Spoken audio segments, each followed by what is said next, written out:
I never thought I'd be battling my own dad over my house. But, yeah, that's where things stand. Just to give you some background. Me, I'm 32, male. I snagged my first place last year. It was no palace or anything, but it was all mine.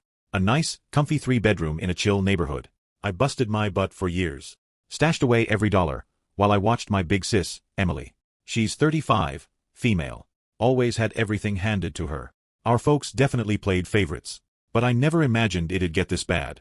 A few weeks back, Dad rang me up, asked if he could swing by. I didn't read much into it, until he rolled up with Emily, both of them looking way too pleased with themselves. We chilled in my living room, made some chit-chat, then Dad laid it on me. So your sister's been hitting some rough patches recently, and we figured you should just let her have your house. I straight up burst out laughing. Like, for real. Excuse me. Emily just sat there, all arms crossed, looking totally uninterested. Like it was a foregone conclusion. She could use it way more than you. You're single, no kiddos, this place is overkill for one dude. She's in a bind, and it'd be the decent thing to give her. Okay, quick clarification here. Emily's not really struggling. She's just super careless. Our parents gifted her a house, like, 5 years back. A gorgeous 3-bedroom, in a way fancier area than mine. But guess what she did? Flipped it within a year. Wasted all the cash on business ventures. AKA, pyramid schemes and crazy shopping sprees. And she's been mooching off our parents ever since. And now they expected me to fix her screw up? Again. No. No way. Dad's face went all red. Emily just scoffed. Seriously? I figured you'd be all stingy about this. Stingy? I shelled out my own cash for this place. I didn't get a freebie house and just toss it away. Hey, watch it. She's your sister. You've got a duty to help her out. I was floored. It was their job to stop enabling her. And now that they were fresh out of ways to rescue her, they wanted me to give up everything I'd hustled for? Then Dad played his big move. If you don't do this, don't count on a single penny from me when I'm gone. You're out of the will. Oh no. Anyway. At that point, I was so over being Mr. Nice Guy. I got up, headed to my office, grabbed a super organized folder from my filing cabinet, came back, slapped the docs on the table in front of them. Go for it. Cut me out. Because guess what? Emily's already cashed in her inheritance. Dad blinked. Emily turned white as a sheet. That place you gave her? The one she sold for quick money? That was worth way more than anything left in your estate. She's already had her cut. Me, on the other hand, I've gotten jack squat from you my whole life. So go on, write me off. But don't come crawling when you need a hand, 'cause I won't be around. Silence. Total silence. Emily's jaw was tight. Dad's face went from beet red to ghostly pale. And then, Dad lost it. How dare you bring that up? After everything we've ever done for you. I let out a harsh laugh. Everything you've done for me? That's hilarious. Really? Everything? Because from where I'm sitting, the only thing you've ever done is bend over backwards for Emily, while expecting me to just suck it up. Emily, finally snapping out of her shock, slammed her hands down and practically screamed. That house was a gift. You can't put a $sign on family helping each other. Then I told her. Yeah, well, seems like you can put a price on my help. And it's exactly one house. Dad pointed a finger, voice low and shaking. You ungrateful little punk. You'd rather see your sister on the streets than lend a hand. Okay, let's be clear about something. Emily was nowhere near homeless. She'd been crashing in our parents' guest house, rent-free, since she squandered the cash from selling her place. 0 rent, 0 bills, 0 grown-up stuff. Meanwhile, I'd worked my tail off for everything I owned. And now they wanted to snatch it away because Emily didn't want to act like an adult? I shook my head. You know what? This chat is done. I'm not handing over my house. And if you're gonna cut me out of your will because of this, fine. Because I don't need a thing from you. I got up, headed to the front door, and swung it open. Now, get the heck out of my place. Dad's eyes went huge, like he couldn't believe I was actually throwing them out. You can't be serious. Dead serious. This is my house. And I'm finished with both of you. Emily got up all huffy, grabbed her fancy purse, probably bought with Dad's dough, and stomped out first. Dad hung back for a sec, like he was waiting for me to cave. But when he saw I wasn't gonna, he finally mumbled something about me being a letdown and followed Emily out. I shut the door, locked it tight. I wish I could say that was the grand finale. That they suddenly saw the light and left me in peace. But nope, the real battle was just getting started. Because a couple of days later, I found out Dad wasn't just cutting me out of the will. He was gunning for my house. A few days went by, and I figured that was that. That I'd finally slammed the door, both for real and in their faces. On my dad and Emily's sense of deserving everything. I was so wrong. It all kicked off with a call from my realtor. Hey, I just got a super strange question about your place. Some dude claiming to be your dad was asking if the property title was in your name, or still under some family ownership thing. I almost fumbled my phone. Family ownership? What the heck was he on about? I told my realtor that the house was 100% mine and hung up. But something felt really weird. Why would my dad, who had zero financial ties to my home, be snooping around like that? Then, that same night, I got a ping from my security cams. Motion detected. Front door. And my stomach just sank. I checked the footage on my phone, and there they were. Emily and my dad. Standing right on my porch. With a freaking locksmith. I immediately flipped on the mic and spoke through the camera. Can I help you with something? The locksmith practically jumped out of his skin when he heard my voice, looking all confused. My dad, though, didn't even bat an eye. We're just double-checking something, son. Don't make this harder than it needs to be. Emily was smirking. Arms folded like she'd already scored a victory. Checking what, exactly? I asked. The locksmith hesitated. They mentioned they were the owners. Said they'd misplaced their keys and needed the locks swapped out. Oh, hell no. I quickly snatched my car keys and raced home. I was beyond furious. If I hadn't gotten that alert, I can't even imagine what I would have walked into. Would they have just moved in? Swapped the locks? Tossed my belongings onto the curb? When I rolled up, the locksmith was still standing there, looking super awkward, clearly getting that he'd been fed a line. I said, "You don't live here. And you definitely don't own this place." The locksmith glanced at me, then at my dad, then back at me. Locksmith then asked me, "Sir, can you prove you own this place?" I whipped out my phone and pulled up my property deed. This is my name on the title. Not his. Not hers. Mine. The locksmith immediately backed off and mumbled an apology. Dad, though, wasn't giving up. He said, "You have no right to treat me this way. I raised you. I provided for you. And this is how you repay me. I chuckled by stopping you from committing literal fraud? Yeah, I guess so." Emily groaned, clearly losing patience. "Dad, let's just call the cops. He can't just kick us out of our own house." I laughed. Like, full-on bent over, wheezing laughter. "Your own house? You really believe that?" She shrugged. Dad said it's still, technically the family's. And there it was. Their real planned. My father, this man who spent my whole life favoring Emily, handing her everything while giving me nothing, actually thought he could just roll my house into existence as family property. At this point, I was done being polite that I said, "All right, let's call the cops." Dad and Emily froze that I laughed. "Oh, what's wrong? I thought you wanted to call them. You think they'll agree with you that they'll just kick me out of my own home?" Dad's eyes darted toward his car, clearly debating whether he should just leave. "But Emily," she doubled down. "You can't prove this house wasn't meant for me. Dad said he always planned for me to have it." Oh, that was cute. I pulled out my phone, tapped a few times, and pulled up the emails from my bank. Oh, really? Because according to my mortgage records, I took out a loan. And according to my closing documents, I signed the deed. And according to this wire transfer, I made the down payment. Not you. Not Dad. Me. Emily's mouth snapped shut. I added, "So please, call the cops. I'd love for them to hear you try to explain how you're entitled to a house you have absolutely no legal connection to." Dad grabbed Emily's arm. "Let's go." Emily hesitated, but Dad yelled, "Now." They stormed off, Emily seething, Dad muttering something under his breath. I stood there, arms crossed, watching them drive away. As their car disappeared down the street, I took a deep breath, trying to calm the rage boiling inside me. Then, I turned to the locksmith. He was already loading his tools into his truck, clearly eager to get the hell out of there. "Not so fast. Hey, we need to talk." He flinched but tried to play it cool. "Look, man, I didn't know." "You didn't know? That's your excuse." He sighed, rubbing the back of his neck. "They told me it was a family home, and that they'd lost their keys. It happens all the time. People get locked out." I cut him off. "And you didn't think to check? No ID. No proof of ownership? Just some random guy saying, 'Yeah, I totally own this place, and you're ready to start drilling.'" He had the nerve to look annoyed. "Look, I don't need this. I didn't even start working yet."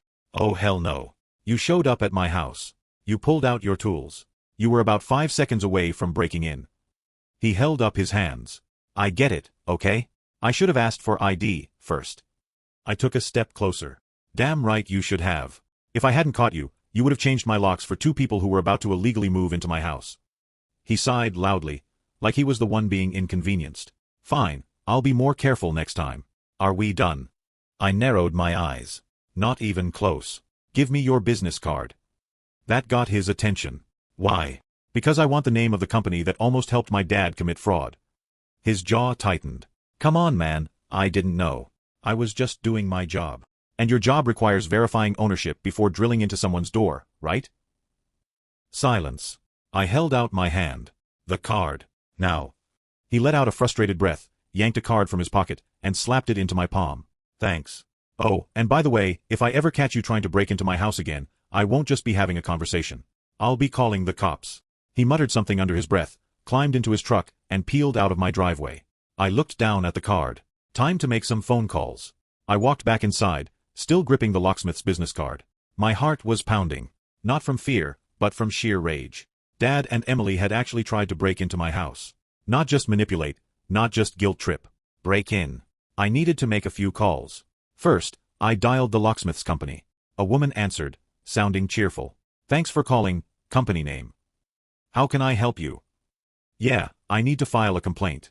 One of your guys just showed up at my house, and was about 5 seconds from drilling my lock because 2 random people told him to. No verification, no proof of ownership, nothing. He was about to help them illegally break into my home. There was silence for a moment. Then, in a much more serious tone, she said, that definitely shouldn't have happened. Do you have the technician's name? I read off the name on the card. We take this very seriously. I'll escalate this to management immediately. Good. Because if I ever see one of your locksmiths doing something like this again, I won't be calling customer service. I'll be calling the police, and my lawyer. She stammered out an apology, but I'd already hung up. Next, I needed to make a legal move. I called my lawyer. Yeah, I have one, because family drama like this teaches you to be prepared. After explaining what had just happened, he didn't sound the least bit surprised. Your father and sister tried to commit fraud. You need to file a police report. Even if you don't want them arrested, having a record of this will protect you in case they try something again. He was right. They weren't going to stop unless I made them stop. That I grabbed my keys and drove straight to the police station. I walked into the police station, still gripping the locksmith's business card like it was evidence in a murder case. My mind was racing. I didn't want to get law enforcement involved in family drama, but Dad and Emily had crossed a line. Approaching the front desk, I took a deep breath. I need to file a report. My father and sister just tried to break into my house. The officer at the desk raised an eyebrow. Do you have proof? I laid it all out, the locksmith's involvement, my dad and Emily's entitlement, how they had almost gotten inside. I even showed him the security footage from my phone, which clearly captured my dad standing by while the locksmith prepped his tools. The officer nodded. Yeah, that's definitely an unlawful entry attempt. You're the legal owner of the house, right? I pulled out my paperwork. My name's the only one on the deed. He studied it for a moment, then looked back at me. We can file this as an attempted unlawful entry. Since they didn't actually break in, it's not full-blown trespassing. But if they try this again, they're looking at serious charges. That was exactly what I needed. A paper trail. After signing the necessary forms, I walked out of the station feeling lighter, but I knew this wasn't over. Sure enough, my phone buzzed the second I got in my car. Dad, and I let it go to voicemail. Seconds later, Emily's name popped up on the screen. I ignored her too. A minute later, a text from her came through. You called the police on Dad? What is wrong with you? I stared at my screen, disbelief morphing into amusement. Oh, this is going to be fun. I typed back. He tried to break into my house. Actions have consequences. Her response came instantly. Oh my God, you're so dramatic. You know Dad just wanted what was best for the family though. I was done playing nice. No, Dad wanted what was best for you. He thought he could steal my house, and you let him. Guess what? Now there's a report filed. Try this again, and I'll press charges. A few dots appeared, then disappeared, then appeared again. Finally, she sent. You'll regret this. I laughed. Oh, Emily, you have no idea. I started my car and headed home. It was time to prepare for the next round.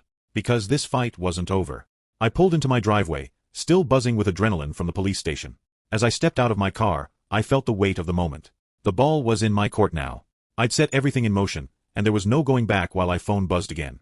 This time, it was a message from Dad. I didn't even hesitate before opening it. He texted. I don't know what you're trying to pull here, but I'm not going to let you ruin your life over a misunderstanding. You'll regret this. I stared at the screen, feeling that familiar mix of anger and disbelief. How could he still act like I was the one in the wrong? He had no shame that I tapped out a quick response. It's not a misunderstanding, Dad. You tried to steal my house. I'm not going to let you get away with it. A few minutes passed, and then my phone buzzed again. Dad texted. You've crossed a line. You're going to regret this. Don't expect anything from me ever again. That was when I realized the real threat wasn't even the house or the police report. It was the will that I hadn't thought about it until now, but Dad had always talked about how everything was supposed to go to Emily. And if I was being honest, I'd always suspected he might cut me out of it eventually. But now, it felt like a certainty. I couldn't let him have the last word. I called my lawyer. "Hey, it's me again. Can we talk about my father's will?" The lawyer was quick to respond. "Sure, what's on your mind? Do you think there's a way to ensure that my share of the inheritance is protected? I'm worried about Dad making changes behind my back, especially with all the threats he's making." There was a pause on the line. "We can look into that. You have a right to your inheritance, and if he's been making threats or pressuring you, it's possible to make sure those changes don't go through. But we'll need to take action fast, especially if he's already started manipulating Emily." I hung up, feeling a surge of determination. I wasn't going to let them win this. I was done being the victim in their twisted, family game. So I walked back into my house. I couldn't help but notice how much my surroundings had started to feel like my personal fortress. I had built this place for me, and no one was going to take it away. But then, as I turned to lock the door behind me, I heard the unmistakable sound of a car engine approaching. I looked out the window. Dad's car, he was here. And I knew this confrontation was about to get a whole lot messier. I stood there, staring out the window at Dad's car creeping down the street. The engine cut off, and I could already picture him. The same smug look he always wore when he thought he was in control. Not this time. I took a deep breath and walked to the door, opening it just as Dad stepped onto the porch. His face was a mask of anger and resentment. He didn't even knock, just barged right in like he had a right to be here. "Is this how you're going to play it?" He spat, his voice dripping with venom. "You're going to ruin your life over this?" I didn't flinch. "No, Dad, I'm just making sure you can't ruin mine anymore." His eyes narrowed. "What the hell are you talking about?" I stepped closer, putting a few inches of distance between us. "You've already tried to steal my house, tried to break in with Emily's help. But that's not all. I called the cops, filed a report, I've got proof. You can't keep getting away with this crap, and you're sure as hell not going to get your hands on this house." His face paled. "You're just being dramatic. I'm your father, I'm entitled to some help from my kids. You lost that entitlement the second you tried to screw me over. And don't think I haven't figured out your game." I leaned in, voice low. "You're going to try and change your will, right? Cut me out and leave everything to Emily. But guess what?" He blinked, eyes wide with a mix of fear and confusion. "I've already had a lawyer look into it. You don't get to play that game anymore." I smiled, a cold, vindictive smile. "If you try to make any changes to your will now, I'll contest it. I've got the paperwork, and I'll make sure the court knows exactly what you tried to do." His jaw clenched. "You think you can just stop me? You're nothing without me." I shook my head. "No, Dad, I'm something without you. I've built my own life, and I don't need you or your toxic control to survive." He stood there, fuming. But I could see the panic in his eyes now. The realization was hitting him that I wasn't the gullible child he could manipulate anymore. "And if you think I'll let you walk away from this without consequences, you're wrong. I'm not going to call the cops again. But don't think I won't take further legal action. You've tried to steal from me, emotionally manipulate me, and now you're going to face the fallout." I paused, letting the weight of my words sink in. "I hope you enjoy what's left of your life, because it won't be a pleasant one. You've burned too many bridges to come back from this." Dad stood there for a long moment, eyes shifting between anger and panic. Finally, he muttered something under his breath, and turned to leave. But before he walked out the door, he shot one last look at me. "You're going to regret this." I simply smiled back. "I already feel better." The door slammed shut behind him, and as I locked it, I finally let out a long breath. It was over. The revenge, the sweetest revenge, wasn't in the dramatic confrontation or the threats. It was in the freedom to know I was no longer under his thumb. He tried to ruin my life. And now, I was making sure he never got the chance to do it again. And that's how I finally took control. How I made sure that, for the first time in my life, my father wouldn't get away with his entitled, manipulative behavior. The house was mine, the will was safe, and for the first time in a long time, I felt like I was truly free. What do you think, everyone? Did I take things too far with the revenge? Or was it simply a long overdue reality check for my dad and Emily? Would you have approached things in a different way? I'm genuinely interested in hearing your perspectives on this whole mess.